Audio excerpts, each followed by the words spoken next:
I cut this rock so that I could slide a walnut board in between the two pieces. I secured it with bolts so that I could make a coffee table that looks like a little rock mountain sticking through a wood cloud. This rock is kind of flat but has sort of a weird profile, and I thought it would look best if I could flatten out the bottom and get it to stand upright. I drew a line with a Sharpie and then cut along that line with my angle grinder. Now I can split the bottom off of this 190-pound rock using my rock cleaver. This is all quick and easy, but grinding a perfectly flat bottom takes some time, so instead I'm going to try to use some anchoring epoxy to level out this surface and to keep it from scratching my floors. I used a silicone mat to keep the epoxy from sticking, and now I have a perfectly smooth bottom.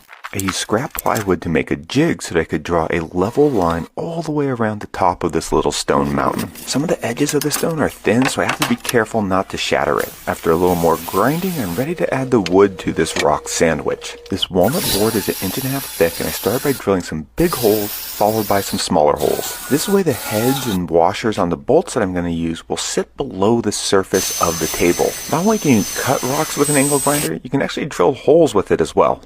So I got these long nuts or threaded couplers that I'm going to epoxy into the bottom of the holes in the stone. I duct taped over the ends just so the epoxy doesn't come up and gum up all the threading. This anchoring epoxy is super strong, and now I have a way of securely attaching the wood that's easy to disassemble for when I need to move this heavy piece. Now I can focus on carving the wood. I used my jigsaw to give it a nice elliptical-ish shape, and then went back to the angle grinder to carve out the underside. Carving with an angle grinder is fast, but it does leave the surface a bit rough. I use an orbital sander to smooth out that surface and round over all the edges. I only needed 4 of my Ryobi power tools to make this project. It looks good and I could be done, but the thickness of the wood pushed the stone up and I felt like I lost a little bit of the original design idea. So I decided to make another slice through the stone so that I can better preserve that original profile of the rock. Clamping in organic shaped rocks is kind of difficult and you can break the thin edges. So I made a little sandbox to secure this piece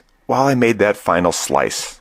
I epoxied on some washers and a piece of leather on the underside to keep the rock from scratching the wood and to reinforce some of those thin stone edges. I can make 3 of these at different heights using different stones, and the collection will serve as the coffee table at the Reset Hotel, which is coming along nicely.